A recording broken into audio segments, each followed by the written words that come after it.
It's mock draft time again, everybody. I figure every 2 weeks is an appropriate amount of time to kind of keep our eye on all these new prospects that are expected to come up through the NBA. So I figure every 2 weeks we'll do a mock draft. But anyway, let's jump into it. Shout out Bleacher Report, man. I always think it's a really helpful thing for us just to see these things, see the pro comparisons, what people write up about these guys. I'll be the first to admit, I'm not as detailed on a lot of these names as I will be later in the season. My job right now revolves around looking at a lot of schemes and things like that for teams. Because I'm pretty heavily involved in the college basketball community still, but I'm not really watching individuals like that all crazy. A lot of the personnel reports that I make are on very specific individuals and teams, not exactly the top talent. By the end of the year, I will have watched my film on them because the NBA team that I'm still employed by this season is going to have me do this at some point. So I like to provide that context. I won't say I'm an expert on every single name in here, but I like to think the top guys I've got a pretty solid opinion on already. But even still, these guys are going to change so much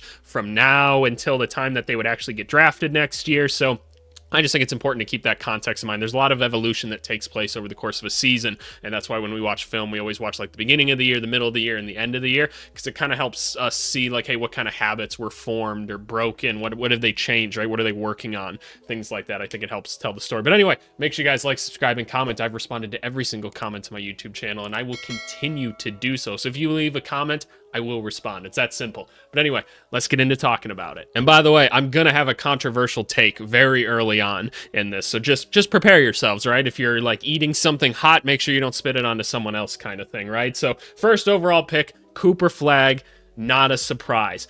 This is where I make a take right now.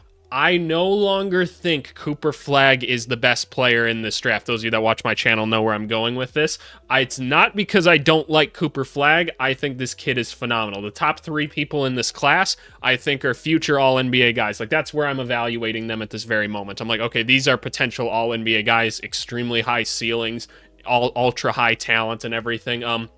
Cooper Flagg's amazing. We'll get into who I think is number 1 at the end of the day. Cooper Flagg's awesome, though. The defensive versatility and everything is really, really cool. I've noticed a lot more discourse online about how people like don't actually think he's like quite as good or whatever because of XYZ. And there's 2 things that I have to say about that. One, when you reach a certain level of popularity, which he has, like there's just going to be more hate for it because people are just hateful motherfuckers online, and that's just how the world works, right? But also, I think it's important to know, like when you're evaluating a college basketball player that's you're hoping to translate to the NBA, you need to watch basketball differently. Like, I can't stress to you enough, and I don't know how best to explain it to you unless you're like me and you're just like, you've been at both and you've been a part of it, you've watched the film, you've heard people talk about it. Like, the college basketball game, like basketball in college, has never been more different than it is in the NBA. The things that you see them do on the court in college, most of the time they can't do in the NBA, and vice versa. Like, it just doesn't work. It's a completely different style of game,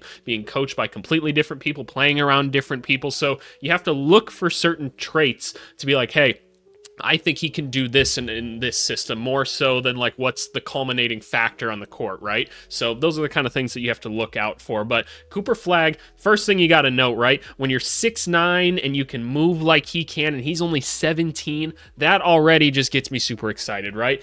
He seems incredibly smart. Like, he knows, like, especially defensively, like he just seems to have a great understanding of where things are at all times. Does he have like some things where he jumps for like certain balls that he just doesn't need to because he wants to block the shit out of it? Yeah, he's 17, right? And like, he's falling into the hype of the crowd and everything like that. I don't give a shit about that. I just don't.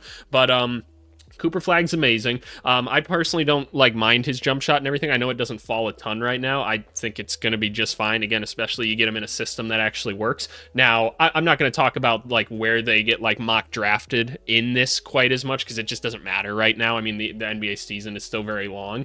But the Wizards tend to ruin every project that they have, it feels like. So I'd be scared if he went there, but nonetheless, Cooper Flagg is amazing, and even though I don't have him at number 1, and I want to say this as well, just because I have someone else at number 1, I'm not going to fault you at all if you put one of these 3 dudes that we talk about as, like, your number 1. Like, I will have no ill will towards you. I think these kids are incredible. If you got someone else too, cool, shoot me your opinion. I think it's pretty evidently these 3 and then everybody else, but I think there's really, really good players after them as well, so is what it is. Love Cooper Flagg. Love the mobility. I like the ball handling and everything. I can't wait to see him in more of a pro-style system because, man, it is hard to watch college basketball with him.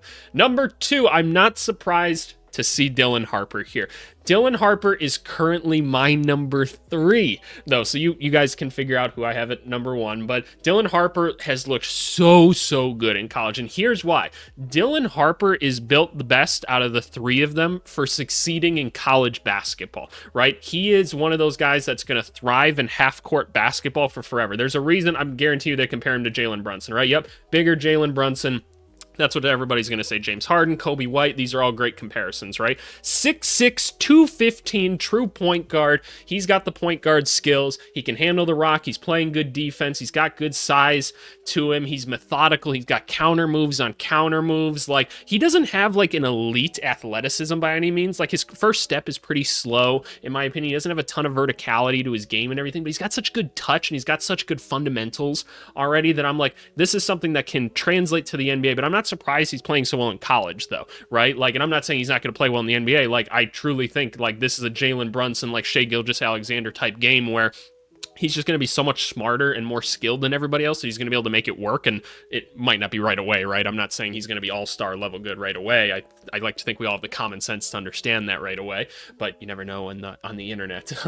But I think Dylan Harper is going to translate really well to the NBA, and I think he fits in college pretty well at the same time, just because he can kind of dissect these not-so-good defenses and just get wherever he needs to go. And, man, I love watching him play, though. He's so smart. He knows where to be at all times. He takes contact so well. Like, he's been absolutely phenomenal. So I think Dylan Harper's like a future all-star, all-NBA guy as well. I would love to see any team pick him up. But yeah, no, Dylan Harper, awesome. It would be the Pelicans picking him up. That would be interesting. All right, so here is, okay, cool. Just wanted to make sure. So here's my guy, Ace Bailey. Ace Bailey's my number 1 right now. I'm not gonna lie. It was about 2.5 weeks ago. I basically came out and said, I don't have Cooper Flagg at 1 anymore. I have Ace Bailey. I know. I'm a brave person. I'm so brave. But no. I love Ace Bailey's game, man. I've watched like every second of his film so far just because I'm like salivating over this kid. I don't know. I just think he's phenomenal. When I watch him move, and this is a bold claim of me, I basically see like Kevin Durant, but like a little bit smoother. I'm not saying... I never want to say somebody's going to be Kevin Durant, LeBron James, or something. I'm saying he moves like him, and it makes me so excited. You have a 6'10", 200-pound person, and like just go watch like all of his made shots. Some of the shots that he makes, and he makes it look so easy. Like, there just isn't anyone else in college basketball, and I'm so serious when I say this, let alone the NBA, that can make the shots that this kid can make, right, at this level. Like, he is finding new and creative ways to get to his shot, use his length, get over people, and make these like hard ass shots like all the time. Yet he's still like creative, finds people. He's got a really good handle on him. He moves like there's something that I would call a silky guard, is what I used to call it when I was like scouting and stuff, where I'm like, they just look like they glide up and down the court, like they don't even feel like wind resistance or anything like that. And that's what it feels like watching Ace Bailey play. So I'm really big on him. Funny enough, I've heard that people don't necessarily want to go to Utah. I think that was Dylan Harper's camp, and look, Utah fans, at the end of the day, y'all got a lot of racist people out there. I'm just saying it right now. Like, that's the case. Like, it just is the truth. Like, I went to Utah a lot when I was playing in college. Just the case. We heard some crazy things all the time whenever I played down there. So, and I've talked to plenty of NBA people that feel the same, so I kind of get it. But look, man, you get your hands on Ace Bailey, I think you're going to be in good hands. Now, I don't know which of these 3 is going to be the best like 10 years from now, because I think they all have great skill and situation matters and everything like that, but I think the potential of all 3 of these guys is absolutely sky high. Absolutely awesome, people. Now I can't wait to see who number 4 is. Is it going to be... Ooh, we got my boy VJ back up here. Okay, I'm not going to lie. VJ's who I have at like number 4 as well, so that's exciting for me to see. 6'5", 180-pound guy. What do I always say about him? I just love the energy that he's playing with so young in his career. I thought it was great that he got to go play in the Olympics with some really good NBA players. Strong game against Tennessee, 20 points off explosive drives, some catch and shoot threes. He struggled from the floor prior. Yep, so the jump shot's been struggling a little bit. Yep, that's totally fine. And he seems somewhat uncomfortable behind the arc, relative basic with his ball handling. Yeah, no, I would agree with that. I just think his athletic profile is so good, and I feel like he has good instincts. It's just some of the finer skills aren't quite there yet. Like when I look at this guy though, I'm like, I look at his body, I'm like, he can fill out a ton more from where he is right now, so he can get a lot stronger, so he could have a real, like, big, stocky frame. He's got smooth movements already. He's extremely coordinated. I'm like, look, we just get him in the gym for a little bit more on, like, being a little more consistent from three, tightening up the handle a little bit. Like, I think the defense is already pretty good. I always worry about the Baylor guys. I say this and everyone, like, I just don't think Baylor does a good job of developing pro players. Like, I just don't think they prepare them well. But overall, I like him a lot. It's just this athleticism is hard to find. The energy that he plays with, like, to top it off is really, really good. And I think he's got a drive to be like a scorer and everything, which is really, really cool. So I would love to see it. Like, especially you get this guy out in transition. Could be crazy. Could be crazy. Ooh, Trey Johnson is shooting up the list. I feel like I see Trey Johnson highlights just like every night. Like, this dude is just another, like, scoring wing, right, that can just go out there and just hit shots from anywhere. I'm seeing him hit, like, really tough shots off of, like, ice defense and stuff like that, where he's just pulling up from, like, deep and hitting them. Like, jump shot looks pretty smooth. Sometimes it looks like he maybe pushes it out, like, a little too far in front of him, but obviously stupid good athlete. He gets up and down really, really quickly, good vertical, all that type of stuff. He's been off from deep these last 3 games, 4 of 21, but yet, yeah, I was gonna say, but he's still, like, scoring a ton in that, so I don't know. He's led some crazy games in terms of, like, being, like, just their entire offense by just doing things. Encouraging flashes of passing and on-ball defense have also helped. I've liked his defense so far. I've had no problems with it whatsoever. A lot of his one-on-one ball screen work does result in some tough jump shot attempts. Yeah, but he's made some really tough ones, but he clearly looks competent enough to have continued offensive success. Like, yeah, he seems like he's spot hunting to me. Like, I don't think he's playing dumb basketball when I watch him. I'm like, okay, no, he is, like, hunting for his spot. He's just really confident in his spot because it seems consistent to me. So I don't know. I do like Trey Johnson. I'm a little bit surprised Egor isn't up here higher, but we'll see. Oh, wow. What a shoot up here. Kasparas, I have no idea how to say his name, but yeah, I'm a Chicago fan for everything, like Bears, Bulls, Cubs. I'm not a White Sox fan. I don't mind the White Sox, Blackhawks. I grew up being a Notre Dame fan, just because that's a pretty common thing in the, like, Chicago area or whatever, but I like rooting for Illinois whenever I can. So I tried to tell my dad before the season, I'm like, hey, Pops, I got 2 guys for you at Illinois this year that I think are going to be really, really good for you to watch. My Pops is an Illinois fan, right? And I was like, yeah, I'm like, you got this, like, giant kid here, point guard 6'6", Lithuania, that I'm like, hey, I think he's going to be a fun one for you to watch this year. He gets really annoyed with Illinois because they turn the ball over a ton. That's just college basketball nowadays. But I'm like, you got him, and you got another kid that I think is going to be like a first-round pick in the draft this year, so you should have some fun watching these guys. And wow, has he shot up already. The eye test on the playmaking backs up the numbers. There's so many just, like, big ball handling point guards and stuff like that this year. Oh, that's fun. That's a lot of fun. His vision, obviously, yep, he sees the court incredibly well on drives. Yep, he gets it, right? He gets basketball. I'm not surprised. Big ball handling, foreign player. Always the case. He's been an efficient scorer using touch shots and impressive shot making improvisions and stuff like that off the dribble. He's not shooting a ton of jump shots, but, like, the floater's been really nasty for him. And when you're that size and the people that are guarding you are where they're at, you can just live from floater range. Spoiler alert, I was a 6'5" point guard in college. Yeah, just floaters all day. Floaters from, like, the free throw line. That was my money. People would roll their eyes every time I make it. Even when I go play pickup ball now, I just, like, I'll get iced on a pick and roll. I'll snake it, go behind him, get some guy on my hip, and they drop a little bit. And as soon as I get to the free throw line, I just float it over. I make it every fucking time. I'm so serious. And people just go, what the hell is that? Just get good at that shit, big guards. It's not that hard. I promise you it's not. But anyway, I really, really like Kasparas here. I think he's a lot of fun. I'm not sure I didn't see him being this high up already. I kind of felt like it would take further in the season for him to become, like, a top 10 guy, but I don't disagree. I think he's awesome. He's got a 67.4 true shooting percentage, a 32.7% assist percentage. That's really good. Those are the only other freshmen to notch those numbers. That's nuts. Yeah, obviously they'll play better competition as things go, but Kasparas, definitely go watch some of his highlights. He's been fun. All right, Nolan Traore. You guys have told me how to say this before, and I told you guys in the comments that I'd forget, but I appreciate it. Please leave me more comments. I'll learn eventually. I just need to like watch the film with sound on, actually, and I'll start to remember it. I will. Traore.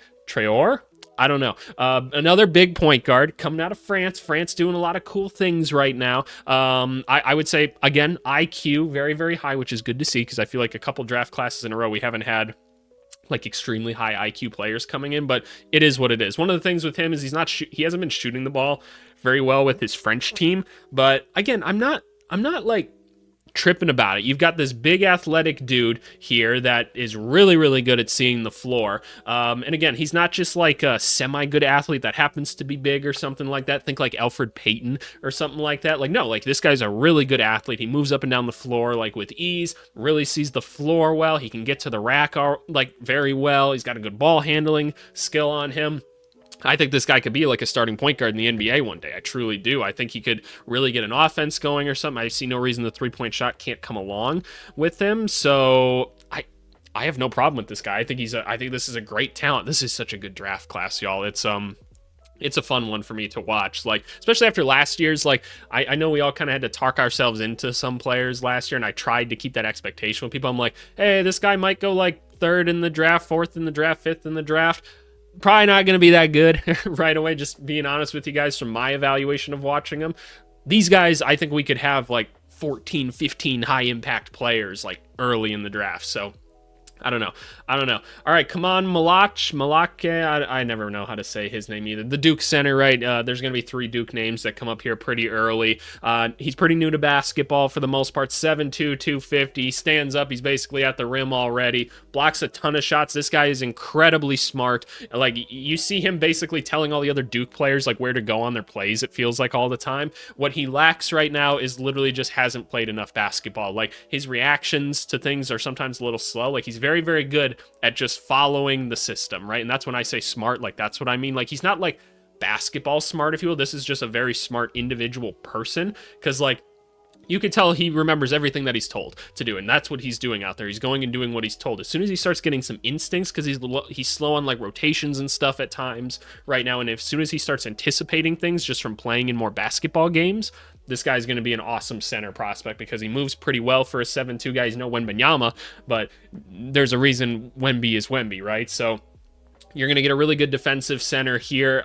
Do I think he has the potential to probably be a better defensive player than, like, say, like Alex Sarr? Probably. I wouldn't say he's like as mobile as like Sarr is, and Sarr has a lot more like ball handling skill and stuff like that than this guy has. But he hasn't played a ton of basketball, so it's going to take some time. But really, really big fan. And there's the other Duke guy, Kon Knueppel. Knueppel? I don't know.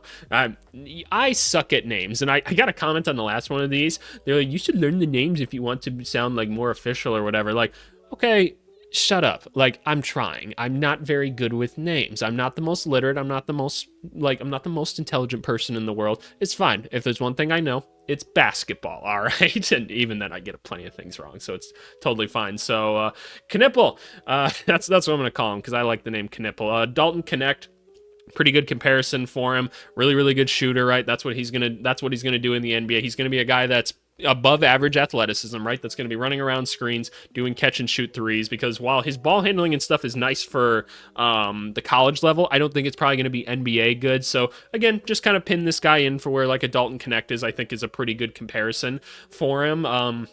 I don't think he has quite the like athleticism and natural basketball IQ that Connect has, but I think you're going to see a similar type player where if a team uses him correctly, he can be a floor spacer day one for you, yet he can like catch, and when people are closing him out hard, he can take a couple more dribbles, make that next pass, keep the offense going, respace, things like that. You know, he's going to be pretty smart because he came from Duke, right? So I like him a lot as a prospect. I think he could be I think it could be good. Oh yeah, he did have that one game against Kansas that was rough. And like, look, it happens. Spacing in college basketball is the absolute worst thing to watch. Oh my gosh. For those of you that watch like a ton of NBA basketball and don't watch a lot of college, like just go watch like a couple college games. Like I mean you watch NBA basketball like consistently throughout the week. You'll be like, what the hell are these guys doing?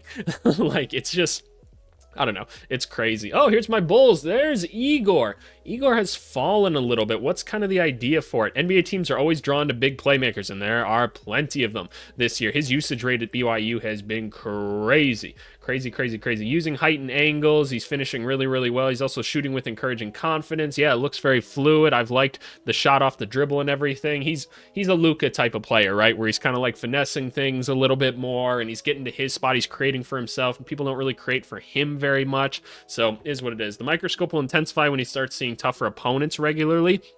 That's what I want to see, because the natural like athleticism and everything isn't like his strong suit necessarily. So I'm very curious to see like how he'll be able to create at a college level when he's playing with guys that like don't understand spacing, and like teams tend to pack things in a little bit more. What is he actually going to do then? But again, coming to the NBA and being as smart as he is, I think it'll help him a little bit more. It says maintaining a similar level of production for an 18-year-old would be meaningful, and at least NBA teams should see it translating the playmaking tide. Yeah, I completely agree with that. I'm not tripping about anything else that happens this season. Just keep showing the playmaking and the ball handling and stuff like that. You're 6'9". Probably going to be okay. Boogie Fland feels like he's gone up the list just a little bit too, and I'm not surprised necessarily to see that. The Kemba Walker comparison is pretty interesting. I kind of like that one. Basically, scoring, shooting, minded point guard. So a little bit smaller than the other ones. Well, a lot of bit smaller. 175 is pretty light at the end of the day, but this is a college freshman at the end of the day. College freshmen come in so slim. I had a guy on my college team. My junior year, we had a freshman come in, and he was 6'10", 170, which was like, whoa. I had a nickname for him that I won't say on here because it might help you find him, and I don't want to draw attention to him whatsoever. Really good dude or whatever, but my goodness, like it really threw me off. Like first practice when I like put a shoulder in him, dude just went flying, because I was 6'5", 225, and I literally just like stopped the play. I was like, bro, you good? And I was like, I didn't even like feel you. And we spent most of the year like just making him eat, really. I think he was on a 7,000 calorie diet that year. Crazy. But anyway, you guys don't want to hear me talk about my stuff so much, or maybe you do and you're curious. But Boogie Fland, really, really creative with the ball handling, a lot of quickness and everything, good at getting to the rim, just scoring guard, right? He can score from anywhere on the court. I've been a big fan of him so far. Like, there's a difference between a guy like this and like a Rob Dillingham. Like, there is enough of like a size difference in what I feel like is defensive potential, just because of like how like he's a little bit like wider than him, and I think he'll be able to get like his shot off a little bit easier and stuff. So I akin him to being like a step above like a Rob Dillingham type of player. So I like Boogie. I'd like to keep watching him. Ben Seraph. Shout out to all my my overseas viewers and everything. They love to bring up Ben Seraph, and for good reason. I haven't like truly watched a ton of him, right? But one, cool to see another Israeli basketball player come in. Great to see the game growing over there. He's had an up and down November, alternating efficient scoring games with ones where his shot and finishes wouldn't drop. Yep, that's called being 18 years old. I really don't give a shit about that. He'll be in the first round discussion after this summer's MVP showing. Yep, blah, blah, blah, blah, blah.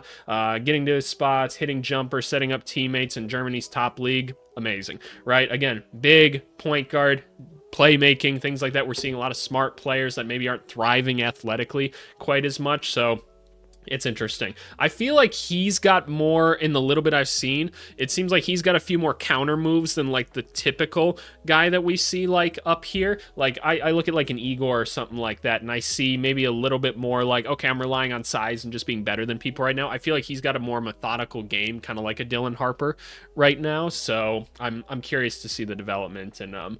Liam McNeely, the UConn kid, yeah, he's basically just going to be a shooting wing when he gets into the NBA. 6'7", they're comparing him to Keegan Murray. It wasn't a good week in Maui for him. Again, that's fine. It's so hard to become like a real lethal shooter in like college basketball, just because the spacing is so crazy at times. But UConn's one of those teams that actually runs a more NBA style system, so we like to think that we can trust what we see on the court a little bit more with them. So keep that in mind at the very least. Yep, they're going to be drawn to his 3-point shot. He's smart because he goes to UConn, right?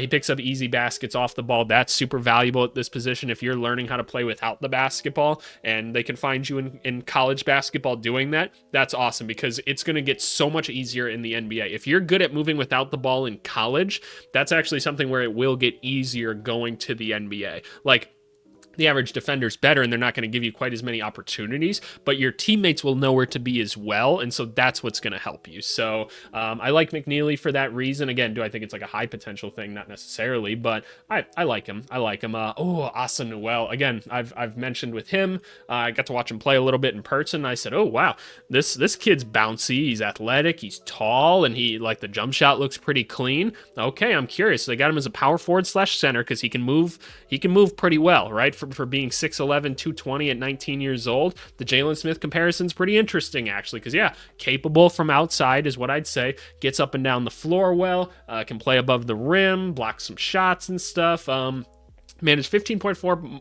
points per game, mostly using his 6'11 size, athleticism, and motor to finish plays off cuts. Yeah, no, fair enough. Offensive rebounds and transition. Yep, he's outworking people right now, and he's got a high skill level for his size, so that's awesome. Even without much ball handling skill for creation, he's still generating scoring chances by sneaking behind the defense, high pointing offensive boards, and covering ground quickly on the open floor. Yeah, this is a raw guy, right? You're like, okay, this size, this kind of mobility and everything, trying really hard on the basketball court. Awesome, sign me up. No bad mechanics anywhere that I can see, so I'm a fan of this guy. Ever since I watched him, I'm like, ooh, this could be interesting. Noah Esengwe, I believe I said that one right. You guys can tell me if I haven't, but all you need to know, another French guy. Shout out France, man. They're doing their thing. By the way, this is probably the last one that I'll go like a little bit more in depth on, just because like I don't want to cover all of them in the first round super crazy. It becomes too long of a video then, but what are we saying about him? A Jabari Walker Precious Achiuwa comparison is kind of interesting. That's kind of implying like, look, he's a wing, not putting the ball on the floor, like crazy. To me, this is a guy that I don't know exactly what his skill set is, outside of the fact that he's like 6'9", young, and like he's shown a little bit of everything. I don't know what I'm supposed to develop him into right now. So that's why I found the pro comparison so peculiar to me, because I'm like, yeah, I guess I don't know what I expect him to necessarily be. Underwhelming 3-point free throw percentage. His shot looks fluid. That's what I'm saying. Like, everything looks fine. It's just there's nothing really standing out to him. So raw prospect at the end of the day. Raw prospect. All right, now I'm going to go through the rest of this video, just kind of taking like more brief jabs at people and everything. If I know a little bit more, I'll speak up, but there's some people that I just haven't watched a ton of yet. Next up, we have Drake Powell. I still just haven't watched much North Carolina basketball yet, but I've consistently seen Drake Powell towards the top of these things. They compare him to Keon Johnson, Will Barton, so kind of like that shorter wing, if you will, that's a little bit stockier and stuff. It's a slow start for him because he was a lot higher in mock drafts at the start of the year. Another quiet offensive game against Alabama. I don't know. It just feels like North Carolina is like running like some bullshit, like in like the little bit I've seen. So I don't know. That's just me though. That's just me. There's some passing and mid-range shot making still to unlock long term, but he looks ready to execute them flashes. Fair enough. Jeremiah Fears. Interesting. Oklahoma. Yep, I've seen the name passed around a little bit more now. I think I even got a comment about it recently. Freshman American Jaden Ivey comparison. Jeremiah Fears, after an eye-catching start, continued throughout Oklahoma's for blah, blah, blah, blah, blah. 17 points, 4 assists. He's generating offense and standing out with an ultra-quick first dribble and burst for getting to his spots and creating opportunities. You're 6'4" with a quick first step. You can do a lot of damage in the NBA. Along with the rim pressure and the 7 free throw attempts per game, his aggression and speed have also translated to defensive playmaking, 2.5 steals per game. Okay, fair enough. The offensive decision-making and shot-making execution do need work. Okay, so he might not have a great feel for the game yet, but we've got probably a growing kid that's figuring out how to meld his athleticism with his new size or something like that and going from there. I'll have to watch some more. Curious about it. Thomas Sorber. Interesting. The Georgetown kid. I haven't seen him up here yet, and I'll be honest, have not watched much of him at all. So 18-year-old center, 6'10", 255, great size already. Perfect for a Georgetown center. Onyeka Okongwu comparison. Should be jumping straight to the top of watch list with West Virginia, blah, blah, blah, blah, blah. Mostly inferior opponents. He ranks number 1 amongst freshmen in blocks per minute by consistently scoring, or BPM, excuse me. I thought BPM means something different to me in my statistics world. Even averaging 2.8 assists, impressive processing inside the arc and passing accuracy. That's great. He isn't viewed as a modern center, but he's been highly effective playing back to the basket with quick spins. Okay, so again, nobody's really going to let him do that at the NBA level, not in like high usage rates.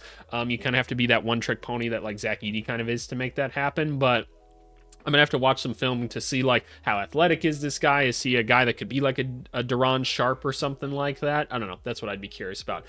Colin Murray Boyles, I'm not surprised he's falling a little bit just because I don't see how his game translates to the NBA quite as well. By the way, was this the first like center listed? So centers, where are you at, y'all? Where are you at? We need some big men in this draft. We have a lot of big wings and big point guards. We just need traditional big men now. And look, they're not as common just in general, but you know, gotta find him where we can. Murray's Boyle. I don't know like what he does like at a college level that he's gonna get to do in the NBA. He's kind of like a Jalen Tyson was this year, where I'm like, yeah, Jalen Tyson did some cool things in college. He just won't get to do that in the NBA though. So I don't really understand why like I would go for that. And that's kind of what it feels like here. He's one of those guys that plays with his back to the basket a lot, right? He can really draw some things. He sees outside of his position pretty well. Like he can find other guys, get him open and stuff like that. But he's scrappy. He's going to get to the rim, stuff like that. Julius Randle comparison is actually a pretty fair one. I don't know, like cool size, cool frame and everything. Just I don't see the NBA translator yet. So I don't know, is what it is. Miles Bird. Interesting. New Mexico or San Diego State, excuse me. I'm not too familiar with you yet. I'll be honest. I haven't done a New Mexico or why do I keep calling it that? San Diego State scout yet. I was up till 3 a.m. working last night. So just bear with me for a second. 6'7", Devin Vassell and Patrick McCaw. Interesting. Those two players, I don't see the similarities in very much. Intriguing per 40-minute numbers. Okay, I brought this up somewhere the other day. Per 40 and like per 36 are my least favorite stats, maybe. Just because like they're like, oh, well, if this guy played 36 minutes, they just like convert it to what it would be then. I hate that shit. Like people get tired. It doesn't account for the fact that like people get tired. They play more in a game. People key in on people more because they've seen more of their moves and stuff like that. It's just a dumb statistic. Like we might as well do like plus or like per 100 minutes or something like that. It's just, I don't know. I think it's a dumb stat. Let's see. He got a spot list watch. Full-time role, he's validating those standout passing and defensive rates, although against a tough strength of schedule as well, making 2 threes per game. That's cool. It's 6'7", 190 pounds. Okay, so you're still growing into your frame quite a bit. He's a confident shot maker early who can also make plays in ball screen situations with his pull-up, runner court vision to shooters and cutters. He isn't explosive attacking the rim, but he's flashed glimpses of crafty maneuvering and adjustment finishes to help compensate for the lack of burst. Who's teaching these kids nowadays to manage pick and rolls and stuff like that? I hadn't seen that in forever. That's encouraging to hear. Okay. Interesting. He's more of a distributor than knockdown defender with a wild steal, 4.4%. Wow, that is high. And block, 6.2%. Wow, that is really high. You guys should look up how those are calculated if you're curious at all. I guarantee you 0 of you do, but is what it is. So, okay, someone to watch. Hugo Gonzalez. Okay, I've liked the little bit I've seen out of this guy. I wouldn't be surprised if he ends up like higher in drafts at the end of the day. What I tell everybody is he's my like Mario Hezonja. What do I mean by that? I really like him when I watch him. I'm not gonna lie. I really, really like him. I'm like, okay, I see a good frame, good athleticism, can make some shots and everything. But I'm like, he also just reminds me a lot of Mario Hezonja, and Mario Hezonja didn't work. I don't know if that's just because like the Magic at that point weren't good at developing any talent or something like that, but Mario Hezonja didn't work. And so in the back of my head, I go, I don't want to mess that up again. Not like I was working for anybody at that point, but I try to learn from my mistakes. So that's what I have to say about Hugo Gonzalez. Will Riley, yep, so this is my other Illinois guy here. A good way to draw NBA attention is by debuting with 31 points in 25 minutes off the bench. He came on the watch list on the EYBL circuit, yep. A lot of, he's really smooth with the basketball for 6'8", 6'9". Yep, that's fair. He's hit some crazy three-point shots at times. He looks great in transition. Cool. Really interesting athletic prospect there. Shown some touch in the lanes and drives as well. He'll need it as he lacks explosiveness. Yep, so all sounds right to me. I think he's definitely worth a project for how well he moves with the basketball for his size. Very, very cool. Very, very cool. LeBaron Fillion. Yeah, that's the Alabama kid. I watch a lot of Alabama basketball. I've got some connections there that I need to maintain and stuff like that. But 6'4", point guard, big point guards this year, and wings. Very, very cool. And now with senior Latrell Wright-Sell Jr. lost for the season. Yep, I just struggled to say that name. I want to say Latrell Sprewell so bad. Freshman guard could be in line for more on-ball responsibility. He knows how to play. Yep, that's very evident in like what I've seen so far. More important for a point guard, he's not a high volume shooter. They have so many guys that are like shooting on that team, so I don't even know if we could say that. But he continues to use his floater and vision inside the arc. It's still a small sample size of games, but he's similarly effective at Link Academy. Okay, fair enough. Fair enough. Neek Clifford. Okay, I'm just really not familiar with your game much at all. Landry Fields. I feel like to be Landry Fields, you got to be like 6'8", 6'9", but that because now you're just like not very athletic and like not that tall, but whatever. NBA teams will eye him for a glue guy. Okay, so he's one of the older veteran guys. Okay, that's the idea. He carried the Rams to an overtime win of 25 points. Most realistic NBA case revolves around improved shooting. Okay, so yeah, I see the Landry Fields comparison now. Consistent rebounding, passing IQ. See, like, there's nothing here that's intrigued me right now. I'll watch film on it at some point, I'm sure, but nothing really stood out to me there. Duthero. Okay, another big wing and everything. Sorry if I said the name wrong. I think I said it right. Maybe. I don't know. You guys can tell me at the end of the day again. 6'8", 220 pounds, Keldon Johnson. Fair enough. One of the nation's breakout prospects with a bigger role in Arkansas. He's been useful and intriguing for his athletic plays at both ends and energy, but this year his shot looks more confident and fluid. I haven't really compared it much to last season whatsoever, but I'll have to take their word for it. Okay, because yeah, no, dude was always a good athlete, so that's cool. This is my guy, Rocco. I love Rocco Zakarski. I don't know. It feels so easy to translate this guy to the NBA. I like the instincts defensively. I like the energy he plays with. Love the hair. Think it's amazing. But I just see this guy as like pick and roll to the max, gonna block some shots, gonna be a really good role player in the NBA like right away. So I don't know, I really like this guy. He's even shown some short range touch and coordination maneuvering around his man to convert tougher angles. That's a weird way to describe that, but fair enough. He really needs to excel in the paint given his limitations as a post scorer and shooter. Yeah. Don't care. In the NBA, we have plenty of ball handlers. I need people that can set screens, go, run, jump, dunk. That's what I need you to do. He can do that very, very well. Play great defense. Here for it. Noah Penda. Yes, he's another French one, right? Yeah, France. Nick Batum. Yeah, he's the Nick Batum comparison. That's what you need to know about him. He's Nick Batum. That's a good thing. Derek Queen. I've seen some film of him. It's another center. When I look at him, and I see like 25. I thought that was Diamond Stone's number back in the day. I can't quite remember though. I played against Diamond Stone in high school, and oh my god, did I get messed up.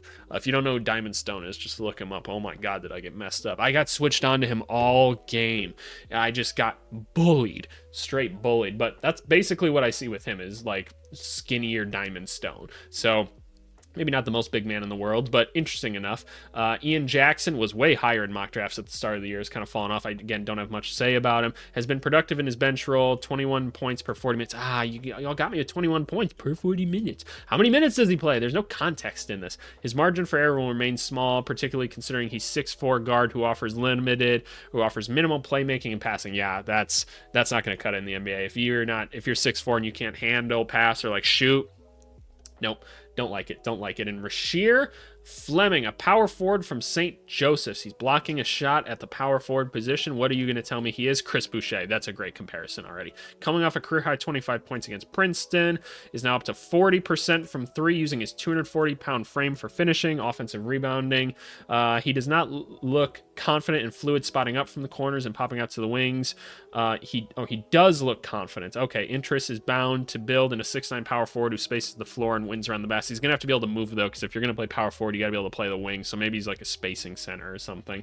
All right, I'm going to go scroll through the rest of this, see if there's anybody else I'm really interested in. Otherwise, we'll go from there. Oh, Ryan Kalkbrenner here. I don't think he'll do much in the NBA, but he's kind of a fun one to watch at the very least. Karabin, I wouldn't be surprised if he sneaks his way into the first round somehow, just because people might see him as just like a solid foundational piece. And Georges Niang is a great comparison for him. A championship team could use a guy like that. Going through the rest of them, Cam Jones, interesting. Not too care. Alex Tui, people have told me I need to watch some more of him. I just know he plays in Australia, so haven't seen a ton. Dink Pate was a guy I was surprised didn't go in like this last year's draft somehow. I was thinking maybe like they would change the rules or something and let him go in like a little bit earlier or something like that, but is what it is. Again, bigger guy, handles the ball a little bit Kind of cool. Moving on. Milan. Yeah, I've watched this guy play a little bit just because I have some buddies over at Iowa State. Interesting. JT Toppin I've seen go higher at times. Not too crazy about any of these guys. Oh, that'd be really cool to see Xavier Lee go. Do we really think he's like NBA good? If you guys haven't watched him, go watch him play. Really, really fun. Who we got here? Danny Wolf, Ivizic. Oh yeah, he's the brother of someone else that's projected to go, right? Is that it? I thought he was related to somebody. I could be getting that tripped up. Proctor, he should just stay at Duke for forever and keep cashing in his checks there. I think that would be the best for him. KJ Lewis, Lennon Kobe Brea, not too interested. Markovic, no idea, honestly. Darian Williams, I've seen him play a little bit. Mark Sears, wouldn't be surprised if he goes late. That makes a ton of sense. Like a Steph Curry type, kind of cool. Hunter Salas, yeah, just from the scoring, if nothing else. You can tell he's really trying to be more than just a scorer this year, so I commemorate that a little bit. Yeah, this guy here, just Kirk Heinrich. If it's not Kirk Heinrich, I don't care. No, Mike Muscala, he goes, like, whenever he dribbles the ball, he puts his butt into people, like, instantly, and that's why I want to say Kirk Heinrich. But, you know, is what it is at the end of the day. Gabe Madsen, this guy shoots the shit out of the basketball. Oh, my goodness. What is second-round draft? He's been above 30% every season since arriving at Utah. Yeah, no, stupid good three-point shooter. A lot of fun. Okay, that's the mock draft, y'all. Hey, as always, there's a lot of room to grow in knowledge with this as the season goes on. We'll learn more and more and more, but it's fun to talk about this stuff for the time being. So, hey, you guys tell me who I should be watching and stuff. If I find some free time, maybe I'll tune in and watch some of their film or something. But, hey, appreciate you guys as always. We'll talk to you later. Have a wonderful weekend. Bye.